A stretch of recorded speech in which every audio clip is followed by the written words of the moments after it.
commercials, you're good to go. So you just need me to like tell you when we're gonna hit a commercial. Yes, you just cue me up. Yeah, cue me up. I'll be like, Jai, we'll get this. Jai, how about we'll now? This. How about now?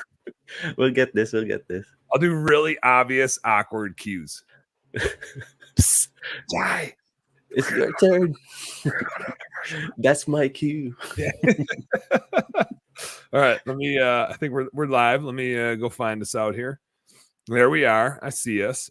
In the Higher Lead Show group. I'm gonna get to my private page and do the thing that Angela taught me to do, which is edit the privacy of this public. Look at, see, I'm a good listener. I do what you told me to do, and it works good. There we are. Now we're out on the interwebs. Let's get us live on the radio. Jai, you wanna cue us some music, and I'll get us on these radio waves.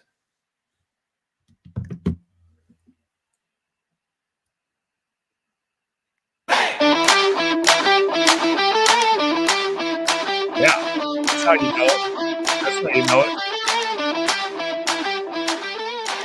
Heck yeah. It's time for a little home service happy hour. We got Jai Guy playing the tunes in the background. I don't even need to, I'm not even screwing anything up. Now he's in the foreground.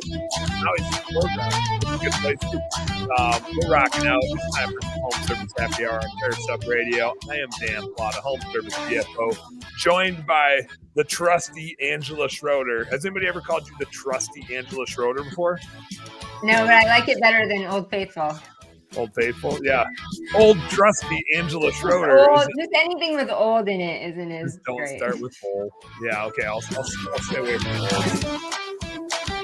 I do like our music, though. That's good music. I think that was Guy's actual pick. He's like, "This is the music you should use when you make a show," and I'm like, "Here's the deal." What's that? I was like, we kept getting surges. He's cranking it up. It's like, yeah. I do that when I'm in the car with my kids. I like surge the brakes and I surge the music with it. So we're just rocking down the street doing this because I'm just a cool dad, you know. Did your dad ever do that? I'm trying to take a drink of water. Yeah, that too. That's actually more fun than surging with the music, is just surging to annoy your passengers. Yeah. Doug Brown in the house. What's up, Doug Brown? Thanks for checking in, man. Hope you're doing well. Doug Brown is Old Faithful. He's the new Old Faithful. You're old trusty Angela. Angela, how the heck you doing? The word. I am wonderful. I just had my daughter Hildy on my show earlier. I forgot to jump in and harass you guys. I was totally going to jump in and harass you guys. Well, Sean did all the harassing. Did he get in there and mix it up a little bit? So we went through, you'll remember the story after we did this show about what it's like to raise kids and be a business owner, had a conversation with my kids in person and said, "Hey, we did this show. You guys should hop on. What do you think it was like to be raised by an entrepreneur?" My kids both thought I had never been an entrepreneur until right now. Oh yeah, that's right. I forgot about that. Like they just thought you were just doing mom stuff and not business stuff. That's what the show was about. Like, what was it? What was buying a huge commercial building and having a dance studio if that wasn't being an entrepreneur? Yeah, what did they think it was? She thought entrepreneur needs to be having a unique idea. Like anybody can open a dance studio. What kind of risk is that? There's no risk involved. She thought there was no risk involved in. Which that was a way riskier business. I mean, I had to buy a commercial space. I had liability insurance. I mean, that was a disaster. I mean, I had 2 little kids. Like that could have. It's risk on. It's risk on. But we opened that can of worms, and then Sean asked. Your dance studio wasn't. It wasn't like a franchise, right? It was just Angela doing Angela stuff. Yeah, I can see. And 24. Oh yeah, that's tons of risk. That's risk. And had to buy I didn't lease a space. I bought a big commercial building that had trampolines. And was that a good decision in hindsight, or was it a bad decision? You're glad you bought it? Like timing was good on it. Yeah, that is funny. That just it does make me wonder, like, what my kids think I'm doing. Like, I think they know that I'm a business owner, but I don't think they understand exactly what it means. I mean, Danny's 7 and Reggie's 5, so I think to them it's just like, Dad just sits at a computer all day and stares at other people in small boxes. Like that's their probably view of my world is I just sit and I think you hunt and fish a lot. I mean, she just thought I played all the time. Oh, Ed's asking me where the dual handle koozie is. I got it right here, Ed. I'll probably use it tonight. I'm on with who's coming on tonight? Matt. Why am I blanking on his last name? Klippa. Matt. Why? Hayden. Yeah, Hayden. I got Hayden on the show tonight from Klippa. I will bust this out for that. My beer wasn't cold enough yet, and so instead of that, I just poured a whiskey and Coke instead. Doug was asking when I was drinking. I gotta eat, drink, and be merry, but it's a Bloody Mary glass, so it says "Be Merry" M-A-R-Y, and it says "Drink Wisconsin Blee" on it. Oh, so, Wisconsin Blee. You like that? Because it's because I'm from Wisconsin, Angela. That's why that works like that. Here's the thing we haven't done in a while on this show. I do want to get the live happy hours going. But I got to get a new Facebook group going. Because we took over Bobby Walker's old Facebook group from his No Bitch Zone thing, but it was left dormant for too long. So it's just like not doing its thing. So we're going to start a new public Facebook group. We already have the group. We just got to get the mojo going in it. So all of y'all out there, just be looking for that public Facebook group that you can join. Once we get that going and get some mojo rolling in there, we'll do some live happy hours on here where you can like jump on, ask questions, BS with Angela and I and whoever else is on the panel. We got to get some trivia going back at some point in time, but I can't do it when it's just you and I, Angela. So we got to do. I know. Now here's a thought that I had. When you guys roll in here next week, like you're going to get here right before this episode. And so I kind of think next week when you guys get here, we could do, I think there's going to be 5 of you. We could do a little me ask you guys trivia questions related to ice fishing. I'll make them all multiple choice. I think I'd have to make them all multiple, and maybe some open water fishing, but I kind of feel like ice fishing trivia would be the way to go. And it'd be like an educational thing for everybody and a little bit of education for you. I expect that Zig would clean house because Zig is from Michigan. He's from the Detroit area. He has ice fished multiple times. I know you've been out on the ice before. You're not a stranger to it. I expect JC would fail miserably. I don't think Seth didn't. I was talking to Seth today on the phone and he didn't know what a tip up was. And so that tells me he would probably fail miserably. And so maybe I'm going to wrap a question around what a tip up is. We'll see. But I'm thinking some ice fishing trivia would be kind of fun next week to educate everybody because we're going to end up doing a show from the fish house when we're all out there. We're probably going to want to do that late morning-ish, I think, so that if anybody's too hungover, they can get over it. Zig says, "How did I get on here?" As you are saying my name. So I think we do an episode from the fish house. We do late morning before we go in for a fish fry, maybe shortly after we get back from a fish fry, but before people get too out of control, before it gets too wild. We'll do a podcast from the fish house. That'll be kind of fun. But so I think once you guys get here, I think Zig will be the last one here, and he should be here by about 3:00 Central when we go live. So I'm thinking next week trivia episode, ice fishing trivia. I'll study up now that I know the topic. Knock yourself out. That'd be actually awesome. Maybe I'll like leak you a couple questions and you just clean house and just be like, oh, that's one of these. Oh yeah, that happened in 1978 when that event happened. Catching deer. Probably Doug JC and his catching deer. Hey, it's one thing to kill a deer. If you can catch them, that's impressive. That's impressive. You wrangle he does. That's funny. We can make fun of him because he will not be on here. He is recording. He's on another live right now promoting Sales Boost. So he will not see this. We can make so fun we of can him. talk about him. And he frequently exchanges the words of hunting and fishing, which cracked me up. Catching and killing. Let's kill some fish. Yeah. I mean, we will kill some fish too. We will. We're going to be hungry.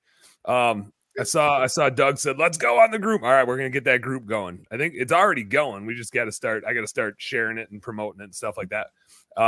Ed, I love this plan where he says ice fishing is in my wheelhouse, because that's what you call the thing that you drag out on ice, is a wheelhouse. You set her down. So that's pretty neat. It says, have you seen JC? He probably tackles the deer and makes it tap out. Just headlocking it. I did have to one time, and this happens to like everybody that hunts. Eventually, you have to kill a deer like with your hands and a knife, and there's nothing more like traumatic to you as an outdoors person than like it's funny because we kill fish all the time and you don't think anything about it. No. I don't want to make this a death episode, but like you catch a fish, you throw it on the ice, you go back inside, and there's like you can cut the gills to have it bleed out faster, which actually makes it better food too. Takes the blood out. I don't think it ever really tastes irony, but I clean fish a certain way to make it taste as good as possible because that's the thing I care about. But I do think it's funny, like people are like, oh, I don't eat meat because I'm not okay with it, but I'll eat fish. I'm just like, man, like that thing suffocates. Like that thing comes out of the water and it suffocates. At least like a red-blooded creature or a warm-blooded creature. If you're harvesting it, you're killing it efficiently. So anyway, I always think that's pretty funny. Like you're just throwing fish out of the water and letting it slowly suffer. But we won't do that. We'll go cut some gills. How about that, Angela? Are you going to be our gill cutter? Yeah. All right. You're in charge of gill cutting. Okay. I can do that. So I want to tell some stories here because I want to get into a storytelling series. Much like our series, Angela, on when we did the storytelling our way through the P&L. Yes. That was kind of like last year at this time. Oh man, what do we got? I got to catch up on the comments. What do we got here? Dan was cool back when he was in BS and bookkeeping. Sour diesel. I like it. What else we got? Yeah, Doug says cattle go quick in the meat house. It's efficient. I try to make deer hunting equally as efficient. But every once in a while, like you're there when they expire and you're like, oh, like that's right. It's a violent thing. We're making food here. Speaking of making food and storytelling, when we were in the fish house this last weekend, Crosby, my 1.5-year-old, he just can't get enough of fish. He's walking around, he's pointing at the holes in the ice, just going, ooh, like he's a little caveman. Ooh, ooh, like, and if you're like, Crosby, there's no fish on, he like throws his head back and like, why can't we catch a fish? Like he's just so pissed that that there's not a fish coming up right now. And so it just walks around the fish house going like, I want this hole. I want one over here. I want one over here. I want to catch one over there. And if I say tip up, he's like, he knows to look outside. And so he wants you to pick him up and like lift him up so he can check all the tip ups. It's like funny watching him understand what's going on. But the minnows are just as cool as any other fish. So it's like when we pull up a fish, if it's a perch, he's all about it. Perch is 10 to 12 inches long. He can bar soap it, like he grabs it with both hands, and he'd walk around with that thing like it's a trophy. He'd walk around until it died. He also enjoys releasing it, but now he knows that some fish get released back in the hole into the water. Some fish get released into the cooler, and then we go eat them. And so now that he knows that some go into the cooler, now he wants all of them to go into the cooler by their buddies instead of back in the fish. So this is like a whole dynamic we need to play with. The other dynamic that we found out we needed to reckon with is anytime you're like baiting a hook, he wants to get the minnow for you. And for a while, he didn't want to give it to you. It's kind of like a dog that would retrieve something and not hand it to you. So you'd like you would give him a minnow, and then you'd be like, okay, Crosby, like let's bring it over here, and then we're gonna put it on this hook, and he'd be like, nah, like, and he just didn't want to hand it to you. Well, this weekend we were out there and he got good at like handing me the minnow. And so one time I gave him a minnow back because it was too big for the walleyes usually bite kind of evening and overnight. Then they slow down midday, but we had a bunch of perch by us and I had a pretty big minnow on. I was like, well, I'll downsize this minnow here and I'll give this bigger one to Crosby. I call him Crappie, by the way. That's like his nickname, Crappie. So if I say Crappie, I'm not talking about a fish. I'm talking about my boy. But so I give Crappie dog the big minnow, and I put a small minnow on, and I'm turning around, and Marty just like gives the ah! like a traumatic scream as if something really bad happened, and I see her reaching for Crosby's mouth, and there's a minnow tail hanging out of it.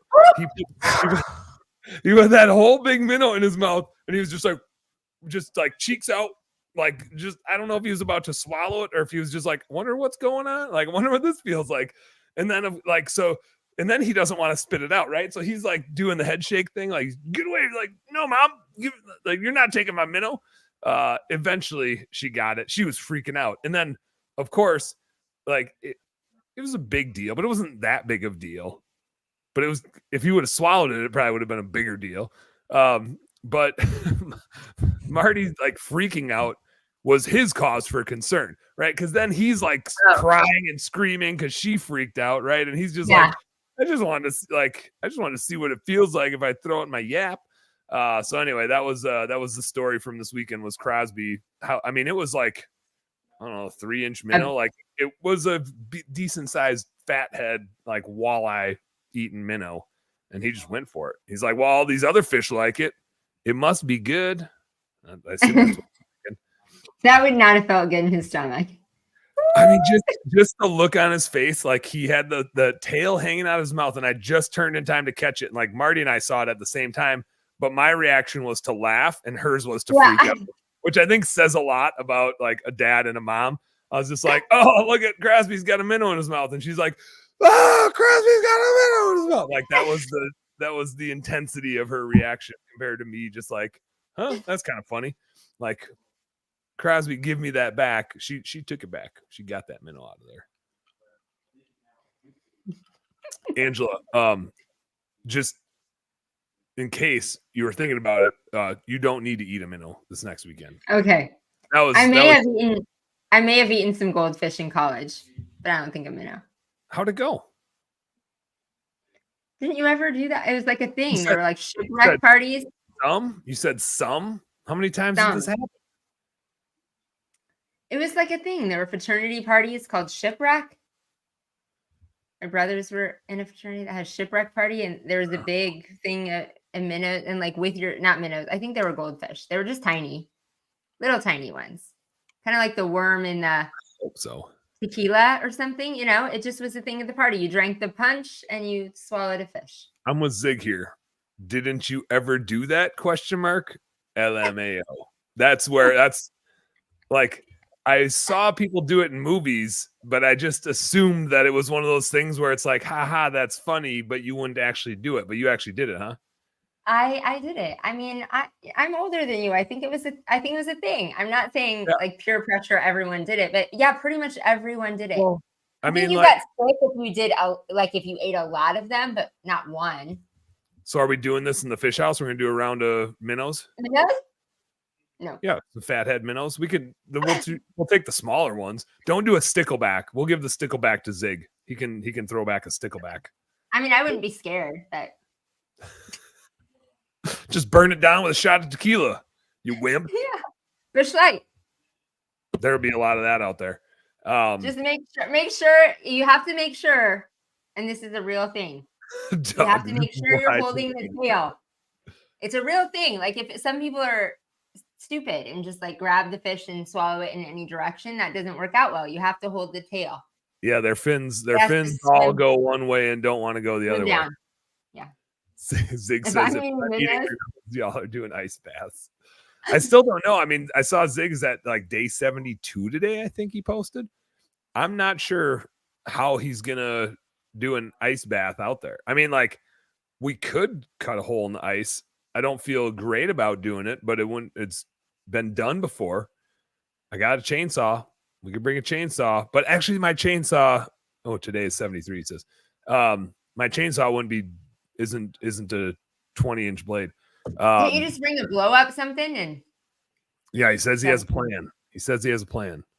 I think we're all getting in a cold plunge. I have safety precautions in order as well. I mean, he is a firefighter. Like, he should know how to do certain things. I'm just worried about warming up. Can I bring my heated blanket? I mean, the fish house is 70 degrees. I don't think it'll ever be too hard to warm up. It's the joke. It's not. It's like ice fishing makes it sound extreme. It's. I meant from the cold plunge, from getting in the water. Oh, you're gonna do it? You're gonna go for it? I love cold plunge. Okay. Guess we're having a cold plunge party. I've used a power auger to open a hole big enough for pike string. So as long as we have that, I mean, we've got a power auger. I don't feel great about, because people drive all over out on this sheet of ice. I don't feel great about putting a huge ass hole in it. I don't feel bad about an 8-inch or 10-inch hole here or there, but I don't know about a big old hole because nobody's out there with a big hole.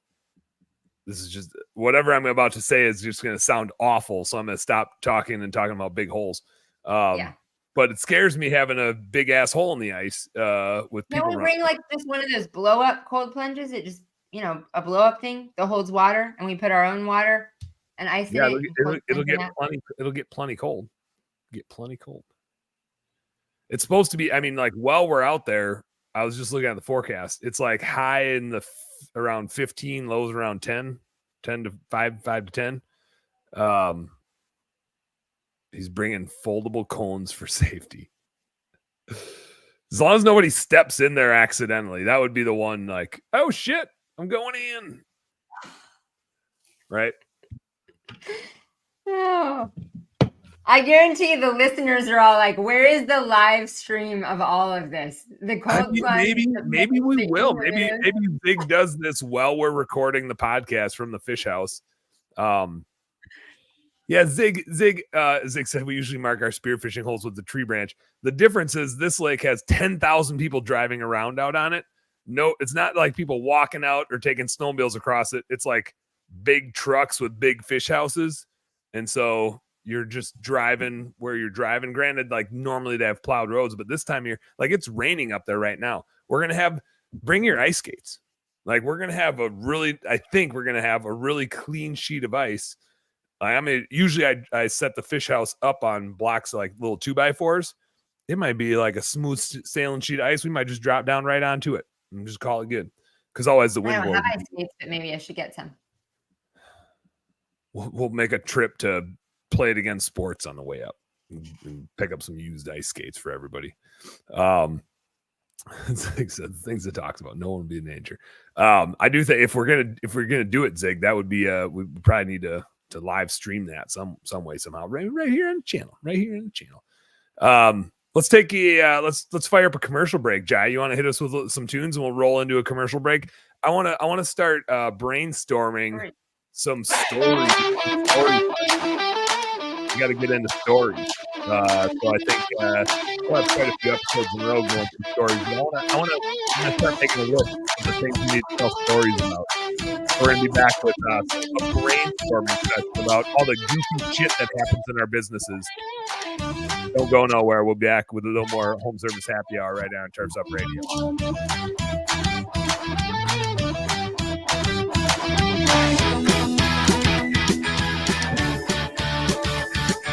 Creating art from darkness. For over 20 years, Cast Lighting has designed and manufactured the world's most durable, energy efficient, and technically advanced landscape lighting products available at astonishingly affordable prices. Cast offers an all-encompassing line of products with everything you need to get the job done. Cast Landscape, their most durable product, is best-in-class, low-voltage landscape lighting made of solid bronze with integrated and drop-in LED technology. These fixtures are built to endure the most demanding environments. Source Lighting, a new division by Cast, is your source for professional grand landscape lighting made of durable brass, offering both integrated and drop-in LED technology, and backed by Cast, the world's most durable outdoor lighting. Cast Lighting gives you innovative, state-of-the-art, old-world craftsmanship with tomorrow's technology. Visit their website at cast-lighting.com today. That's cast-lighting.com. From the East Coast to the West Coast and around the world, no one rocks like Turfs Up Radio.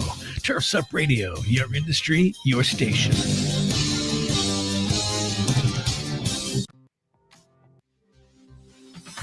Crest is North America's only lineup of battery-powered OPE that meets the needs of professional landscapers. Right now with Cress, you can save up to $2,000 per crew per year, supported by the revolutionary 8-minute cyber system. Cress equipment provides the same power and performance as their gas-powered counterparts, and Cress-made 60-volt CyberPack batteries charge in 8 minutes or less. Professional landscapers can finally make the switch to battery without sacrificing performance, power, or runtime. For more information or to find a dealer near you, visit Cress.com. Typical savings for a full-time landscaping crew of 3 users operating handheld power tools for 180 days per year. Having issues with your maintenance schedule? Want better routing and ability to track your vehicles when they leave the shop? Do you want to reduce your liability exposure with your vehicles that are moving billboards on the road? GPS Fleet Consulting uses cloud-based dashcam monitoring and can easily track your vehicle maintenance using real odometer readings. GPS Fleet Consulting can also assist you with live phone support and email support with guaranteed same-day responses. Yes, same-day responses. Stop wondering where your trucks are and start managing your fleet with GPS Fleet Management Systems. For more information, visit gpsfleetconsulting.com. That's gpsfleetconsulting.com.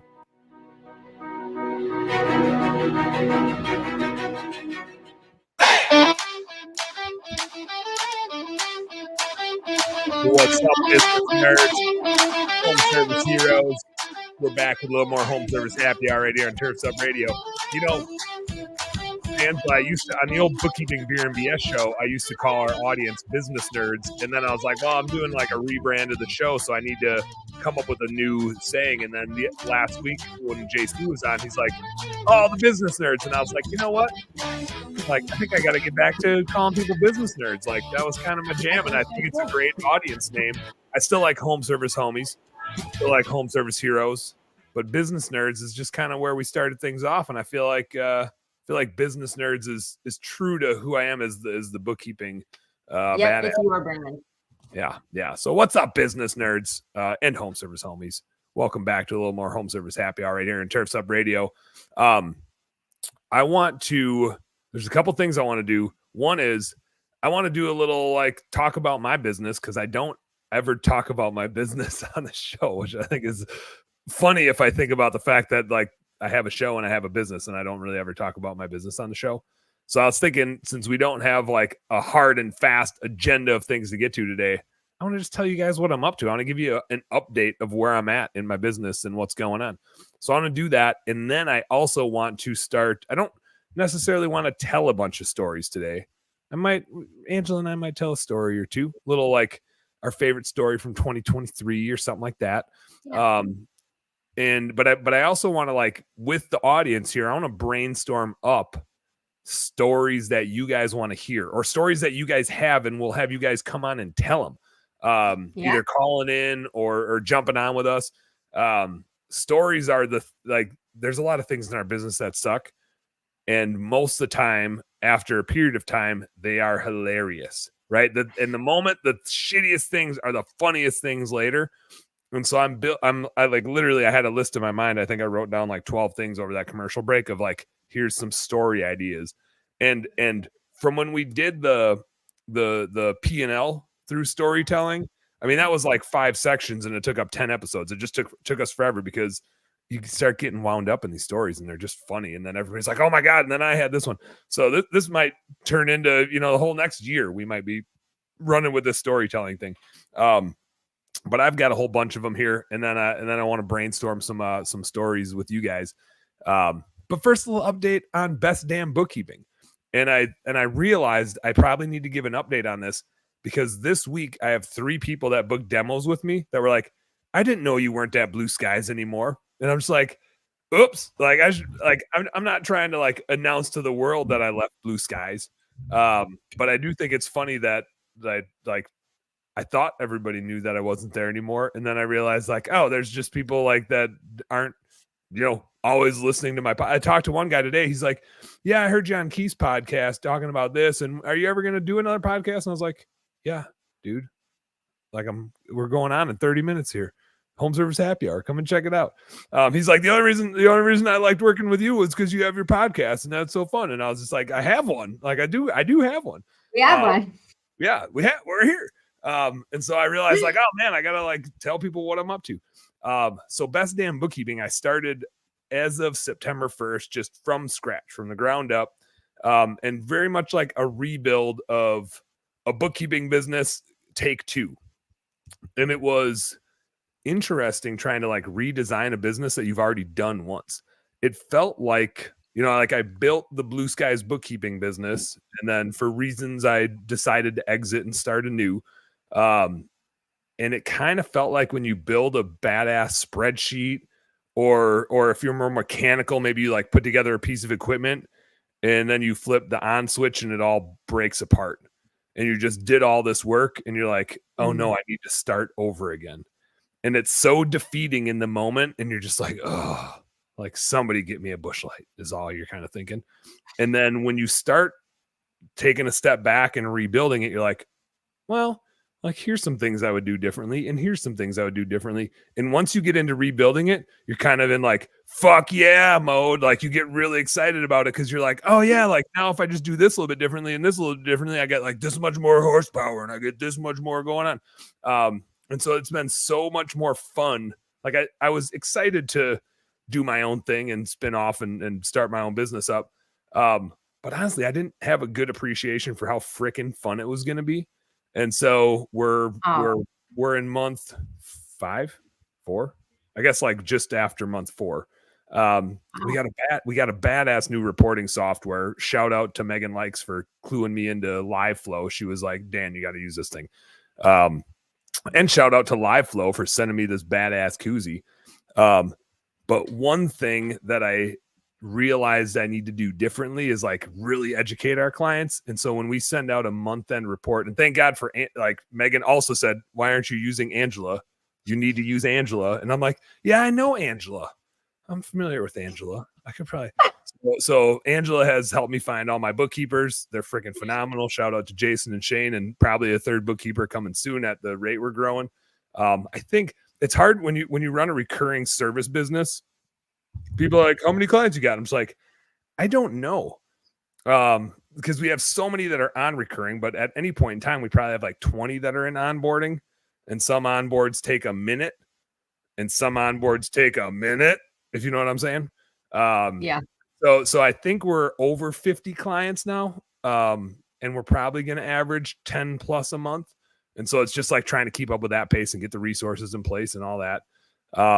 Doug Brown, peace out, brother. We'll see you tonight talking Holiday Lights with Matt Hayden. Remembered that time. I got him right that time. But man, Best Damn Bookkeeping's just been a whole lot of damn fun. And it was cool to be able to like totally danify it. Throw a beer mug in the logo, because why the hell not, right? And I'm excited. I haven't done any trade shows yet. Normally I would like try to get down to the Conquer Summit. Normally I would try to get down to the Home Service Workshop, but because I don't have this weird guilt of like needing to make investors money, I get to prioritize family a little bit more, which I didn't think that was as big of a like. I know I want to prioritize family, but I thought I was doing a good job of it before. But then I also realized like it just put this weird stress on me of having to worry about what my business partners were worried about, which is, am I making them more money? And my wife is not nearly as worried about, am I making her more money? She's way more worried about, am I being a helpful dad and husband? And so it's been super cool to like have that lens to focus more on that. And so I was like, I really wanted to be at the Home Service Workshop. Like I was trying to figure out how I could come down, and I was talking to Kurt, and I was like, I just can't. We're taking the kids ice fishing. And that sounds like a stupid ass excuse, but like I'm taking the kids ice fishing. And you know what you should do? You should send, I mean, you will be at Sales Boost. You will be at the next 2 events that we're at. PWMCA. We're all speaking, and then you'll be at Sales Boost. So then you can have your own stuff. But in retrospect, and in the future, you should send a pop-up, Dan, and some koozies to be at Genius booth. I don't know if a pop-up Dan serves Dan. Like I'm not much to look at, so a pop-up Dan. With the beer in your hand, with a bush light in your hand. Yeah. Or the back damn bookkeeping. I don't know. Beer mug in your hand. Hey, check this out. I just posted this just before we went live. But check this out. Hold on, I gotta do a little. Where'd we go? I lost us. Here we go. Here we are. I got me a new koozie. Let me show you. Yes. Let me give everybody a little sneak peek of the new koozie design here. I remember this summer when I took the picture of us throwing out the old one and like, hey, we need a new one. Need a fresh koozie. This one doesn't work anymore. Need a new We gotta figure out how you were gonna send that to me then, really. Oh yeah. I want one. I got this. I got excuse me. I got the bottle opener business cards. I can send you one of those. You know what's faster than shipping, Jai? JC and I'll bring it when we come. Wow, you're coming to the Philippines? Wow. We nice. are for a big summit. Nice. You'll have to come to the VA summit. Yeah. Oh, You'll sure. have to come. You'll have to come to the party, and we'll bring. When is this happening? When am I coming to the Philippines? You're coming too? Do that too. I meant we bring your koozies to Jai. No, I want to come. No, I want. Why wouldn't I want to come? Cool. I do need to, especially now that I have a couple bookkeepers in the Philippines. I need to get my butt down there. Yeah. So we got to make a plan. Ryan McGowan says, would the virtual assistants be on my payroll? They wouldn't be. They're more like a subcontractor. They're more like a subcontractor that you don't have to 1099. So you pay. Right? This is the way I feel like my brother's a CPA, explained it to me. When you pay the way Dan used it, the way we run our virtual assistant company, it's just like paying your accountant or your lawyer. Like you pay us a monthly fee. We give you, a dedicated. Like that. If you want a W-9, you can have that, but it's just a monthly fee. It's nothing. Yeah, it's more like a vendor. It's more like a vendor, but they behave like a badass employee. Yep. That's how I'd put it. They're awesome. Super awesome. And so it's been fun rescaling a business. And I had a weird, this was like a weird lens that I had, and I didn't appreciate it enough at the time. But over the summer months, I remember talking to you about, Angela, like what I'm going through and what my brain is thinking about, and just the goofiness is like, it's kind of tied down with lawyery stuff. And so really, like, I kind of knew that I was going to be exiting as of June-ish, but we had to figure it all out, right? So I didn't really get to exit and start my new thing, and I couldn't start a new thing while I was still at Blue Sky. So for a few months, it was just like I was just watching. Like, I couldn't start a new thing, but I just couldn't really involve myself a whole lot, and it was really goofy to watch the holes in the boat, if you will, and realize like, oh shit, I built a thing that has some holes in the boat, and I'm just the one running around, just like we all do in our businesses. I think we're all susceptible to this, but it's like, I'm just running around like filling all these holes in the boat. And I didn't build the boat exactly the way I should have built it. And I didn't realize that I'm running around filling up holes in the boat all the time, and water squirting out here and water squirting out there. So I got to like relax and just watch the water squirt out and figure out where the water squirted out, right? So it was really interesting to watch that. And that got me more excited about building a new business, because I was like, oh, I got to like fix that. I got to build it differently so that the water doesn't squirt out there anymore. So it's been super fun to build. Super thankful for Angela helping me find nerdy bookkeepers. I mean, they're just so nerdy and they're so great. Shane's hilarious, by the way. Like, she makes fun of me like in public, and I love that. That's like my favorite thing. And so just being able to grow a new thing, and it's not like try it again, right? It's just like, I just want to make this tweak or that tweak. It's been just so much freaking fun. I can't believe it. And like, I was worried about it. I was worried about if it would actually be fun, like rebuilding a thing that I've already built once, because it felt exhausting for a period of time. And it wasn't what I wanted. I wanted to buy my business, right? Like it was my baby. Yeah. I didn't want to leave it. I wanted it. I just couldn't afford it. And so like the only recourse was I got to go start a new thing. Let's hit Ryan's question here. This one's for you, Angela. How long is training and onboarding? I have an answer. I have a perspective, but why don't you give the professional answer and I'll give the bullshit answer. And then, you can chime in. So it depends on the position, just like in your own company. It's just like onboarding a new team member in your company. I think we accelerate the process.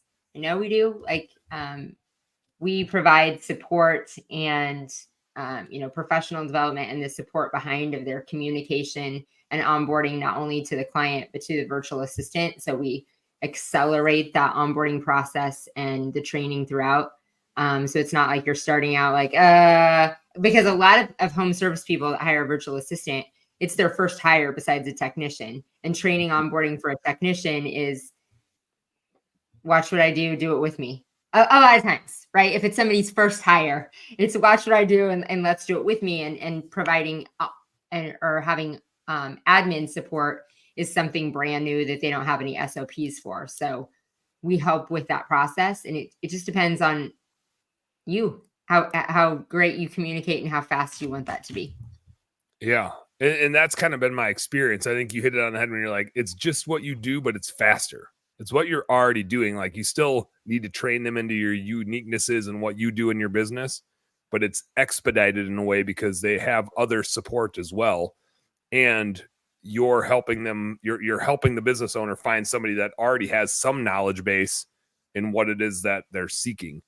And so, and frankly, like, Jason came in week 1, Jason was like, hey, when we're doing this payroll entry, do you mind if I do it with this journal entry instead of your stupid way, Dan? He didn't say it like that, but that was what he meant. And it was like, yeah, dude, thank you. Like, please do it that way. That makes way more sense than the way I was doing it. Right. So it's like, I'm showing him the nuances of the business owners that we work with. And he's coming in saying, hey, I've done this bookkeeping stuff for 10 years for this other company. And we did it like, I like the way you do this, but here's a way that we did this thing that worked even better. Right. And so I think you're getting the benefit of somebody that can come in and lend immediate value, and you're just trying to train them into the specific processes that you like to use. And hell, sometimes they're going to come in and like train you a little bit is what I found. And thank goodness, right? Like, that's how you know they're adding a lot of value. Exactly. What we got here? I'm going to read this one. Does price vary depending on work expectations and requirements? All I need is answer phone, fill out contact form. We'll be back with you shortly. Yes, it does. So Ryan, we should connect. It definitely depends. Like Dan said, Dan has people that were rock stars in QuickBooks, and I love how he describes it. He goes, man, you found people that like just what you said, that really know what they're doing. That you don't have to train in the specifics, that are rock stars in their roles. So yes, it depends. It depends. And I think, Ryan, don't underestimate them. They're really good, right? And so you might think, oh, I just need them for this and this and this. They're going to do so much more for you. And just don't try to like box them into a place where you are trying to dictate the value they can add. Be open to them adding value, because I think they're really good. Like, don't. When you say like just answer the phone, I think that's what people are just trying to fill the tiny holes in the boat of like, I just want missed phone calls. Well, no, they can answer the phone. They can walk them all the way through the process. They'll get to know your business, and they're not just an answer phone and somebody will call you back in the morning. No, they can walk through an estimating process, do something just like somebody in your office, or you can train them to be you. Like you said, don't underestimate them. Like, we have people, virtual assistants that are rock stars in businesses, closing deals, following up with clients, doing all of the pieces. Mm-hmm. Ryan said he tried to hire it out to an answering service. And I think those can work in certain instances, but they can kind of backfire because they can't sell for you all the time. They can't really get to know your business. Some are better than others for sure, but I think that's a challenge that they have. Whereas a VA like is in your business and they work for you and they understand your business and they can support and sell for your business. They can help grow your business. They don't just need to take a message. I want to hit Zig's comment here, and then I want to get to a commercial break quick. Zig said, not to be super churchy, but I truly believe that sometimes God closes doors that we don't want closed so that another one can open that we will end up loving more. And I think part of it too, Zig, is you have to be open-minded to it, right? Like, one of the biggest things that I've tried to focus on with Best Damn Bookkeeping that I didn't do a good job of at Blue Skies. At Blue Skies, I just kept banging my head against the wall and trying to like force the issue and force the growth and force what I wanted to have happen. And best damn bookkeeping, I'm very much intent on enjoying the journey. And don't like, life is short. It's such a privilege to be a business owner and get to work with a bunch of other business owners. And so, yeah, we're going to grow the business. I don't have a revenue growth goal. That is not why I started this business. I'm not like, I need it to be $1 million business or I need it to be X big. And we've talked about goal setting on past episodes. That is not, I've done that life before and it's not for me. I didn't enjoy it. Now, are we going to grow? We're freaking growing like crazy. But I'm not growing because I want to hit a revenue number. I'm growing because I want to help as many people as possible because I fucking love doing this stuff. And so how do I make sure I get to do that and just keep helping business owners figure out this finance stuff that they hate? That's what it's all about. And so for me, it's just really appreciating the fact that we're lucky as hell to be running businesses. And it's our business. And now it's truly my business. And it's like every time that you're down a little bit, just remember, like, you get to call all the shots. It's yours. Do whatever you want. Do what makes you happy. Like, don't do it for anybody else besides your family and your close friends and trusty Angela. Not old trusty Angela. Did you see I left the old out that time? But anyway, I'll get off my soapbox here. Zig, I totally agree with you. And just appreciate the opportunities you get is all I'm saying. Enjoy the journey. Let's. And I just want to piggyback off of that before commercial break. Of like, it was so awesome being the music can be playing. Yeah, like, play the music quietly. Talking to you through the beginning of that journey of you making the decision. You said how it's hard to decide to leave it all, to leave all of everything you built, to start from zero. And it's weird. So not just a business, but a life that you love. Yeah. And it's working out. And it's a blast. All right, guys, we'll be back. We got a little more. I want to get into the stories. We got to get into some story, at least story topics. We'll tell stories about story topics. We'll get like some teasers going. I got a whole list, and I'd love to hear what you guys have to say. So stick around after a quick commercial break here. I want to hear what you guys have to say with some story time. A little bit more on Home Service Happy Hour here on Turf's Up Radio.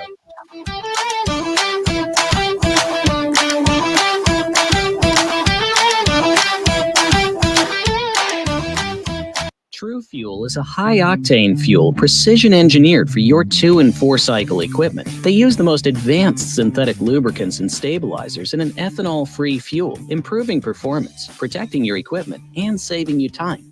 That means easier startups, smoother idling, and quicker trigger response, plus extended life for all of your equipment. True Fuel is ready to use and easy to store, helping your operations be more efficient and reducing maintenance costs. We at Turf's Up use True Fuel because we know it works and we know it's the best option. Check out truefuel50.com to learn more. That's TRUFUEL50.com. You're listening to Turf's Up Radio, the only radio station of its kind dedicated to the green industry. Now you can even ask Alexa to tune you in when you're home. Are outdated spreadsheets and whiteboard scheduling costing you jobs? Or is a lack of consistency between crews causing your bids to differ from job to job? Or worse, delaying critical invoices and payments? Crew Control offers all-in-one business management solutions fit for every trade. From bidding and scheduling to invoicing and integrating payments, Crew Control provides real-time visibility into your crew's efficiency, whether you're in the field, in the office, or even on vacation. Manage your crews more effectively and improve business performance with Crew Control. Start your free trial today at crewcontrol.com. From the East Coast to the West Coast and around the world, here's to all the women in the green industry. Turf's Up Radio, your industry, your station.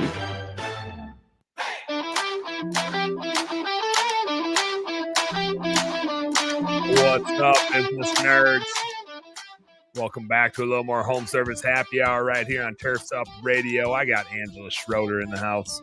Of course, I'm Dan Plata, Home Service CFO. I'm drinking a whiskey and Coke, and we're about to start talking about telling stories. By the way, Angela, I muted you on the last commercial break, so you know you're on mute in case you try to start saying something really cool, and then it doesn't work and that's never as cool the second time you say it. I wrote even more things down. I got a list of story topics.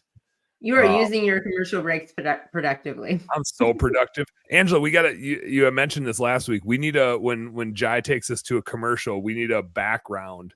We need to, I don't even know how we do it. But we need a thing that goes over the screen. And is it just a still shot or can it be something super goofy? It can be whatever. Jai, look at what mine is. Mine is just a still shot and it's like the image of the podcast. And then it'll say, so people, if they're tuning in, can know, and maybe it's their first time and they just caught it, that, hey, we're live every week at 3 p.m., every Wednesday at 3 p.m. Central. And then it can also, have the QR code for, to book things. Got it. You can flash between the things, just kind of like things of commercial breaks, so it doesn't awkwardly look at us. Yeah. Got it. I'm just sitting here with my head down, just writing notes. Just working it. Got it. All right. I'm gonna start getting into my list here, Angela. You bounce things around, and guys that are watching, guys and gals that are watching, what I'm looking for is you don't have to tell the story, but think of the goofiest things, the funniest things, the weirdest things that have ever happened in your business. And let's create some story topics, and by all means, like drop some teasers in, and then maybe we'll like bring you in for an episode when we're doing that topic. I was just thinking back to all the weird shit that's happened in our businesses over the years. And here's some topics I got. I want to do embarrassing stories. That was the first thing I wrote down. Is like, let's talk about some embarrassing stuff. Embarrassing stuff is always fun, at least for everybody else. And there's always like something embarrassing that we really did that was like stupid in our business. And so like personally embarrassing stories, I like to get those out of the way.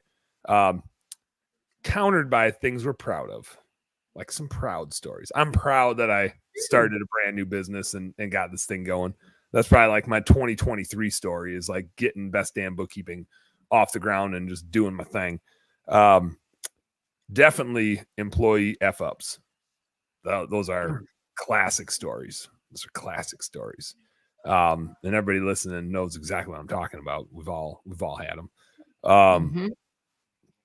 And I don't think this is like a customer F-up story, but I'll say for lack of a better sacrificing a human's name, crazy Karens, like those just customers that are just bonkers. And there's a few different angles at this. So there's like the crazy Karen stories. There's also like the misleading customers that try to get you to do a bunch of shit for free. I don't know that they're Karens. I think Karen's, the definition of a Karen is different than like the conniving customer. But I think we got to do one about conniving customers that are like trying to manipulate you and get some free stuff. Probably, and I'm just going to write this down because it triggered me, your biggest insurance claim. There's probably some stories about some massive insurance claims and some shit like that. So I want to do some insurance claims ones. We probably need Corey to come on for that one, actually.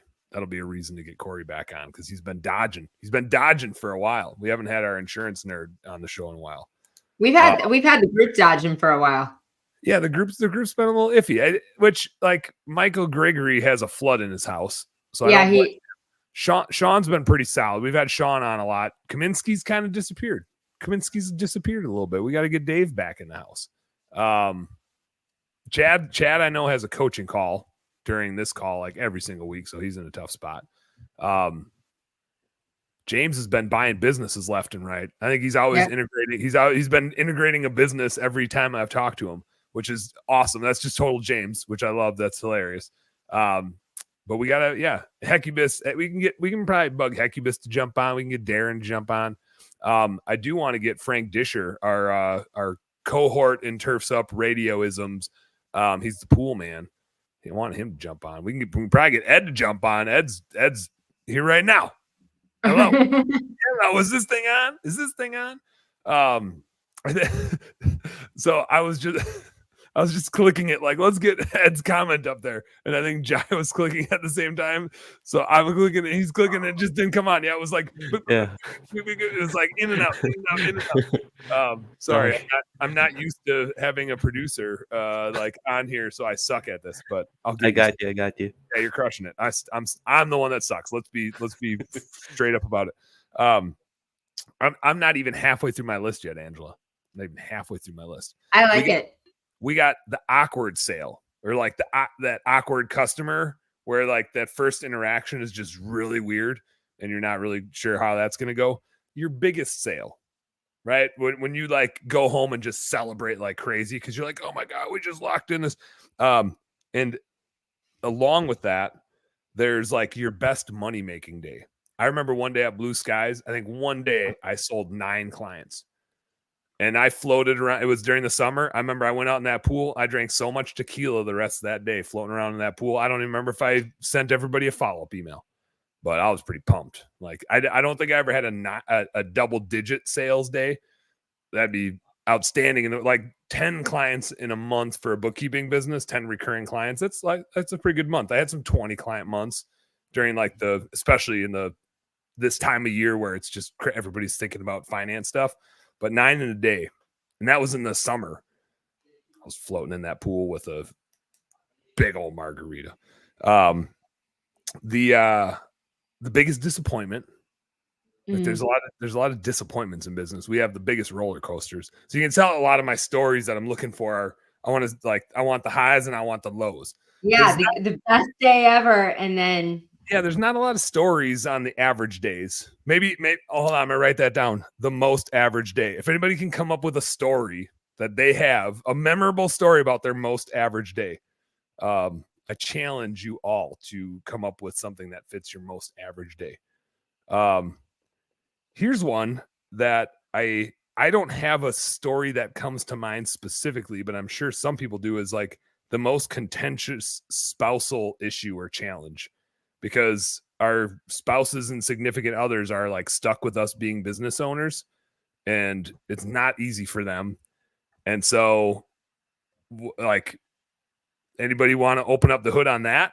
For like, I don't, Marty's pretty supportive, but there's been some times where she's like I can like feel the steam coming out of her ears, like, especially when it's travel season and I'm gone like 2 weeks out of the month.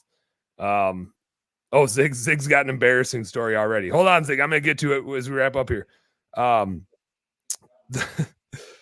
Here's some back-to-back stories. And I think people would need to tell these stories back-to-back. They have to go in order. The story of when you realized you made it. Like when you're like, oh my God, I'm here. Like I did it. And then the shortly thereafter story of when you realized you didn't actually make it. Because I think that happens, like those happen like pretty back to back a lot of times, where we're just like on this high of like, hell yeah, I made it. And then 3 people quit the next day or something like that. And you're just like, oh my God, like the life sucks and I hate being a business owner. Along those lines, the worst employee quit. Like I've got some ones where we had to call the cops. Those are always fun ones. Your weirdest interview.